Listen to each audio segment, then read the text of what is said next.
Good morning friends. हम लोग activity based costing के कुछ क्वेश्चंस कर रहे थे। अभी हमने इससे पहले एक प्रॉब्लम की थी, उससे हमें एक्टिविटी बेस्ड कॉस्टिंग में कैसे हम एलोकेशंस करते हैं वो क्लियर हुआ। एक्टिविटी बेस्ड कॉस्टिंग के जितने भी क्वेश्चंस हैं सभी में एक ही कॉन्सेप्ट लगता है, पैटर्न एक है, सब कुछ एक है, बस आपको क्वेश्चन समझना है और देखना है ये क्वेश्चन हमसे पूछ क्या रहा है। तो ये बहुत ही सिंपल चैप्टर है और बहुत ही इंपॉर्टेंट चैप्टर है, ठीक है, इसलिए इसके कोशिश करें मैक्सिमम क्वेश्चन कर लें। चलिए अब हम स्क्रीन पे जो प्रॉब्लम दिखा रहे हैं ये प्रॉब्लम करेंगे। पढ़ें। A company produces 3 products of A B and C for which the standard cost and quantity per unit are as follows. Quantity produced है direct material, direct labour hours, machine hours, number of purchase requisition, number of setups. Production overhead split by department. Department 1, Department 2. Department 1 is labor intensive and Department 2 is machine intensive. Total labor hour in Department 1 are itna and total machine hours in Department 2 are itna. Production overhead split by activity, receiving and inspecting itna hai. Production scheduling machine setup का इतना है. Number of batch received ये दिए, number of batches for scheduling and setup इतना है. You are required to prepare product cost statement under traditional absorption costing and ABC. Okay, तो हमको ये जो डाटा दिया हुआ है, इस डाटा से हमको कॉस्ट शीट बनानी है, मतलब कॉस्ट बनानी है, कॉस्ट स्टेटमेंट बनानी है। ओके, तो अब आप देखिए अभी एग्जिस्टिंग क्या कर रहे हैं, ये अभी कर रहे हैं हम लोग आवर बेसिस पर।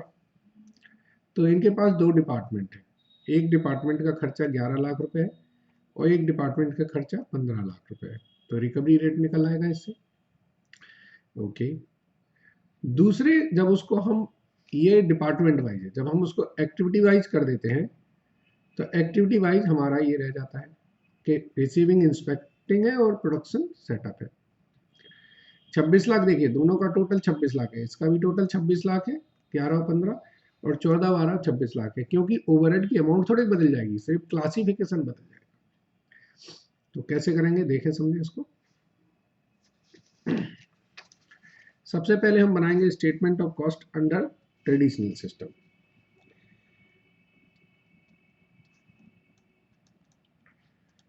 Statement of cost under traditional method, ठीक है। तो ये हमारे जो प्रोडक्ट्स हैं, कितने प्रोडक्ट्स हैं हमारे, हमारे जो प्रोडक्ट्स हैं वो हैं ABC, 3 प्रोडक्ट हैं, ठीक है। तो हमने A, B, C तीनों को लिया। हम लिखेंगे क्वांटिटी कितनी है, देखें क्वांटिटी है 10,000, 20,000 एंड 30,000, ठीक है। क्वांटिटी है 10,000, 20,000 एंड 30,000। आगे देखें, अब देखिए डायरेक्ट मटेरियल था आपका 50 रुपए, 40 रुपए, 30 रुपए। तो direct material 10,000 into 50, 20,000 into 40 and 30,000 into 30। सही है बात, 30,000 इंटू 30। अब हम बात करें डायरेक्ट लेबर की। डायरेक्ट लेबर में देखेंगे तो है 30, 40, 50। तो 10,000 इंटू 30, 20,000 इंटू 40 और तीसरा क्या है 50, 30,000 इंटू 50। अब हमें ओवरहेड बांटने हैं।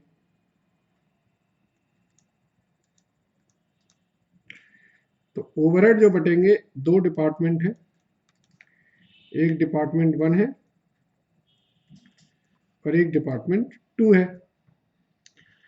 जो डिपार्टमेंट 1 है वो कैसे है? वो है आपका लेबर इंटेंसिव और डिपार्टमेंट 2 है मशीन इंटेंसिव है। तो डिपार्टमेंट 1 का जो खर्चा है वो है 11 लाख रुपए और डिपार्टमेंट 2 का जो खर्चा है वो है 15 लाख रुपए। डिपार्टमेंट 1 के जो आवर्स हैं वो है 1833 आवर्स और डिपार्टमेंट 2 के आवर्स कितने हैं? डिपार्टमेंट 2 के आवर्स हैं 5 लाख आवर्स। इसका मतलब इसका रेट है 3 रुपीज पर आवर्स और इसका रेट जो आएगा वो आएगा 6 रुपीज पर आवर्स। ठीक है ना? अब देखिए इन्होंने क्या बोला था, जो आवर्स लग रहे हैं हमारे वो इसमें 3 घंटे लगते हैं, उसमें 4 घंटे, उसमें 6 घंटे। तो इसमें क्या होगा? 10,000 इंटू 3, पहले तो आवर्स निकालेंगे और फिर रेट से मल्टीप्लाई कर देंगे। 20,000 इंटू 4, पहले आवर्स निकालेंगे और फिर रेट से मल्टीप्लाई कर देंगे। और 5 घंटे, 3 4 5 है, तो 30,000 इंटू 5, पहले आवर्स निकाले और फिर हमने रेट से मल्टीप्लाई कर दिया।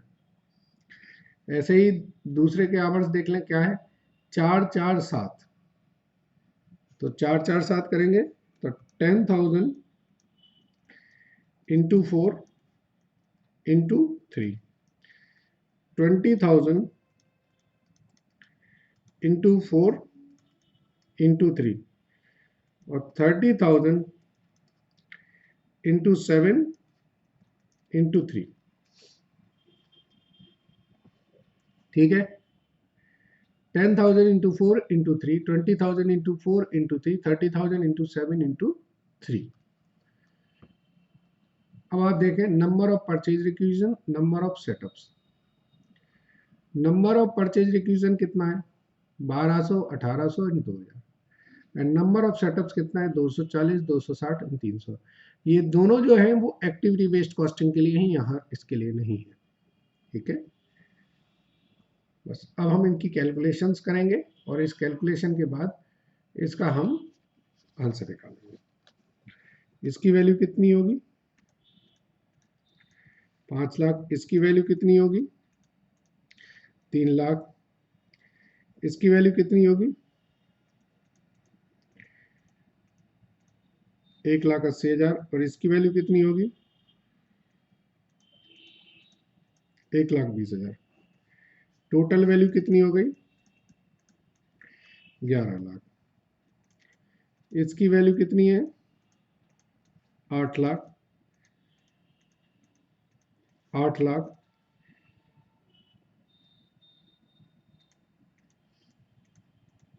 4,80,000। 2,40,000। तो ये टोटल वैल्यू कितनी हुई? 23,20,000। इसकी वैल्यू कितनी है? 9 लाख। इसकी वैल्यू कितनी है? 15 लाख। इसकी वैल्यू कितनी है? 9 लाख। इसकी वैल्यू कितनी है? 6,30,000। तो इसका जो टोटल आएगा 39,30,000। ये हमारी आ गई टोटल कॉस्ट। तो कॉस्ट पर यूनिट कितना आएगा? ऊपर देखिए 10,000 क्वांटिटी दी हुई है, डिवाइड करेंगे तो ये 110 रुपये पर यूनिट, 116 रुपये पर यूनिट, 131 रुपये पर यूनिट। कोई दिक्कत इसमें? कोई दिक्कत नहीं सर। अब हमें क्या करना है, अब हमें यही कॉस्ट बनानी है अंडर एबीसी, यही चीज बनानी है हमको एबीसी में। तो हम एबीसी में कैसे बनाएंगे, एक मिनट रुक जाइए जरा। एबीसी में बनाने के लिए ये हमने बनाया,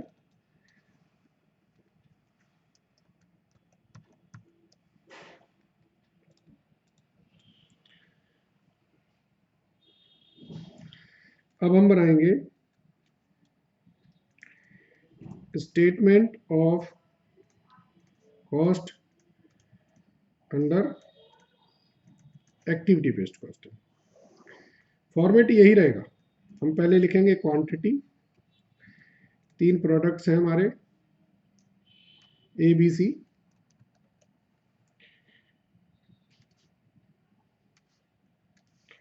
तो क्वांटिटी इनकी कितनी है, 10,000,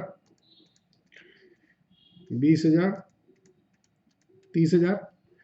अब जो डायरेक्ट मटेरियल है वो तो हमारा दोबारा हमें लिखना नहीं है, वो ऊपर से ही लिख देंगे हम, 5 लाख, 8 लाख, 9 लाख। Direct labour 3 lakh, 8 lakh, 15 lakh. अब जो ओवरहेड है, ये ओवरहेड अब हम डिपार्टमेंट वाइज ना बांट के कौन से किस हिसाब से बांटेंगे, ये ओवरहेड बटेंगे हमारे इनके हिसाब से, एक्टिविटी के हिसाब से। तो 2 एक्टिविटी है, receiving end inspecting,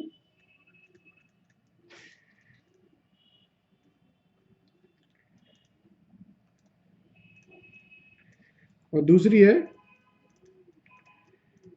production scheduling.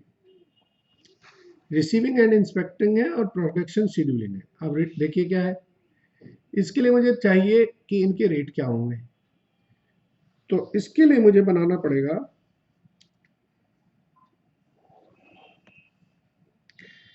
Statement of cost pool. क्या लिखते हैं हम लोग यहां पर, activity, amount,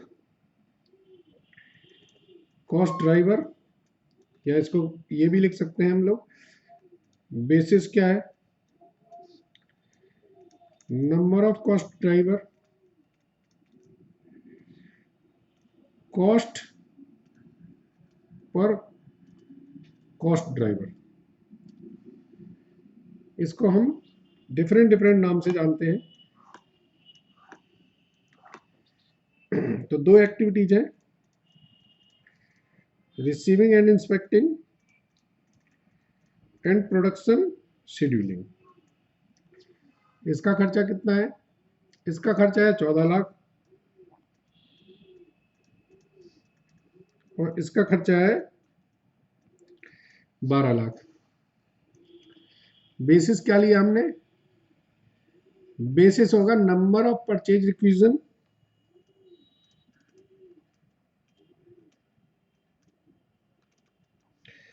number of setups. Total purchase requisition कितनी है, ये देखिए लिखा है, नंबर ऑफ बैच रिसीट और इंस्पेक्टेड 5000,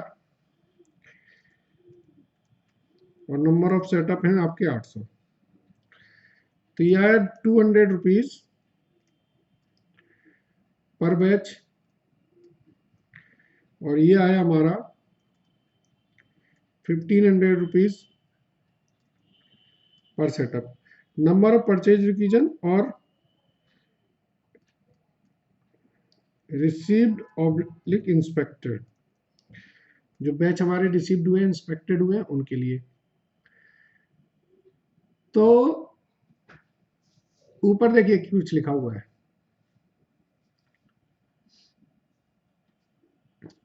नंबर ऑफ जो परचेज रिक्विजन है 5000, ये तीनों डिपार्टमेंट में अलग अलग बांट दी गई हैं। एक में 1200 है, एक में 1800 है, एक में 2000 है। तो ये हो जाएगी 1200, 1800, 2000 इंटू करेंगे हम 280 एंड नंबर ऑफ सेटअप्स कितने हैं 240, 260, 300 इंटू करेंगे हम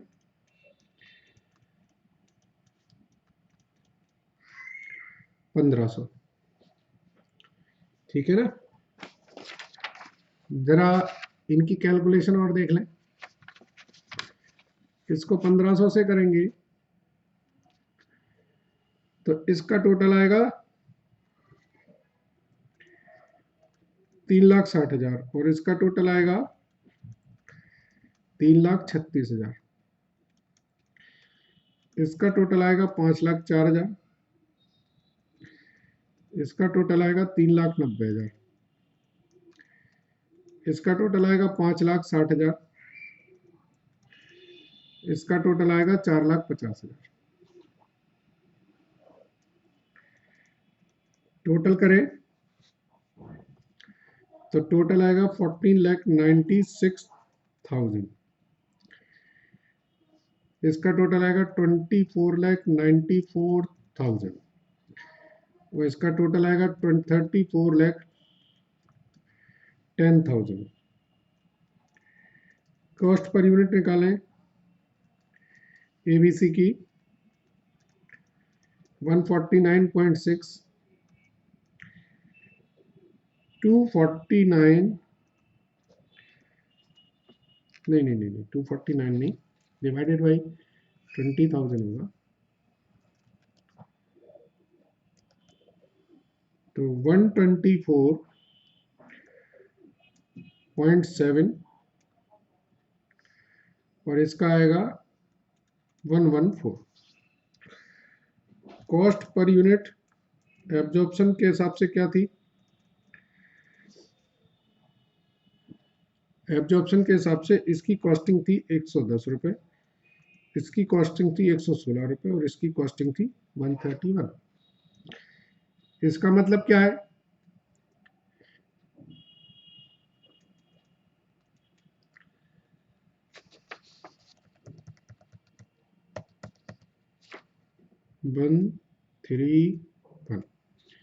इसका मतलब क्या है कि ये वाला आइटम जो है इस पर ज़्यादा ओवरहेड हम एब्जॉर्ब कर रहे हैं, एक्चुअल में वो इतने ओवरहेड या इतनी एक्टिविटीज यूज ही नहीं कर रहा है।